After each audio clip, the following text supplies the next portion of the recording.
દીપ પ્રાગટ્યની આ સુંદર ક્ષણને વધાવીએ. અશોકભાઈનો જન્મદિવસ છે. અશોક ભટ્ટ એટલે આનંદ સ્વરૂપ. દરેક સભ્યોને વિનંતી કે પુષ્પાંજલિ કરીને તેઓ પોતપોતાનું સ્થાન પરત લઈને બધા જ અશોકભાઈના સ્વજન તરીકે ઉપસ્થિત રહ્યા છે. આવો આપણે સૌ દીપ પ્રાગટ્ય કરી આજનો કાર્યક્રમ વિધિવત. મારે કોઈને નામ જો કહેવું પડે એ સારું ના લાગે.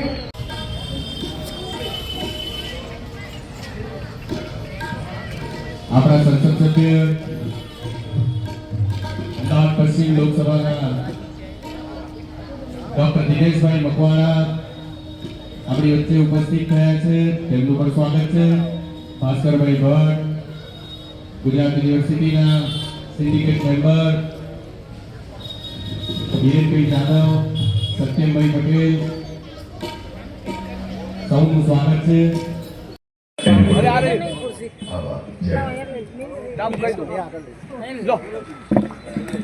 પ્રિય સાઈરામ દવેનો ઉત્તાકરણપૂર્વક આભાર.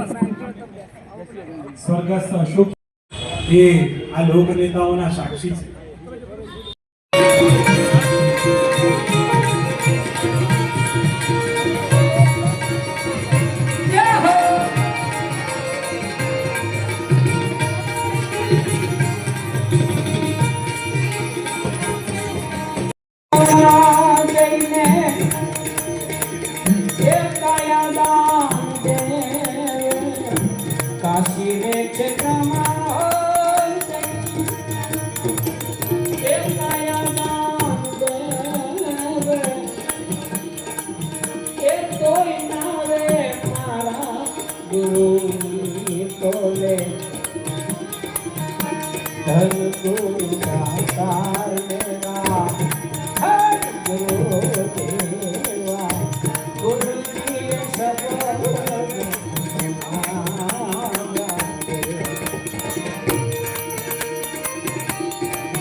વાઘનાથ ચરણોમાં બોલારે ઉખડ્યો વેલો.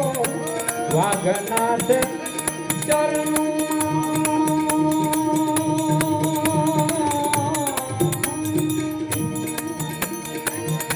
બોલારે ઉખડ્યો બાબો. હારે મને મુક્તિનો માર્ગ બતાવ્યો. ધન ગુરુ દાતાર મેળા દેવા.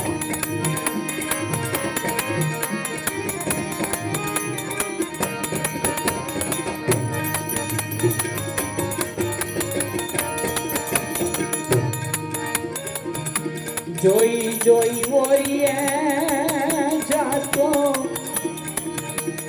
બીબાવીના પડે નહીં ભાતું. એ જોઈ જોઈ ઓરીએ જાતો એ બીબાવીના પડે નહીં ભાતું. ભારજી મેરે ભીખ્યો મારા માવા માવા. ભારજી મેરે ભીખ્યો મારા માવા બોલે આવજો. રામ ભજવા એ મારે પૂરવ જન્મ મારા માધુર બોલે આવજો.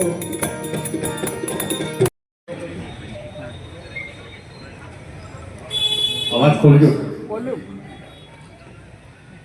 અમુક લોકોને ઈશ્વર બનાવે ત્યારે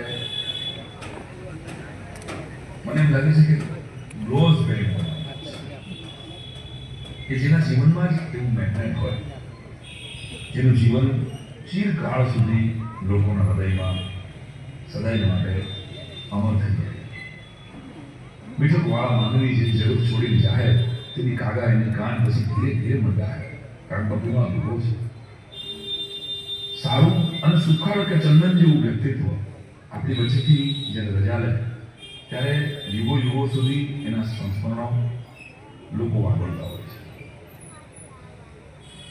મારી બહુ શરૂઆતના એ દિવસો હતા જ્યારે અશોક દાદા આરોગ્ય મંત્રી તરીકે હતા અને હું શરૂના કાર્યક્રમોમાં એમને બહુ હૂંફથી, બહુ હાલથી, બહુ પ્રેમપૂર્વક મને પડકારો આપ્યો. એક વડીલ જીવનમાં જો હોય તો મને એમ લાગે છે કે વકીલની જરૂર ન પડે.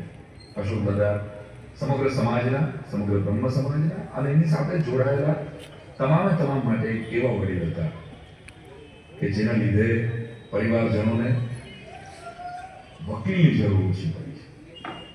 તો આવું વ્યક્તિત્વ એમના જન્મદિવસે આજે હું એમના પુણ્ય સ્મરણ કરું છું, એમની ચેતનાને લાખ લાખ વંદન કરું છું. એમના દીકરા ભૂષણભાઈ, ભાઈ જયવલ અને તમામ પરિવારજનો અશોક દાદાને સદાય માટે યાદ કરે છે.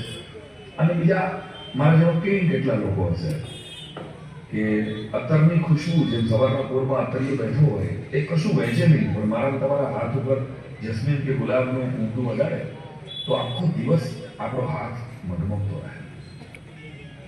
અશોક દાદાનું વ્યક્તિત્વ પણ કંઈક એવું જ હતું કે કોઈએ કદાચ અશોક દાદા પાસેથી કામ કરાવવા ગયા હોય કે કામ થયું કે ન થયું એ વસ્તુ પછી થઈ, પણ અશોક દાદાનો હુંફાળો, હોંકાર એને જીવનભર યાદ રહે.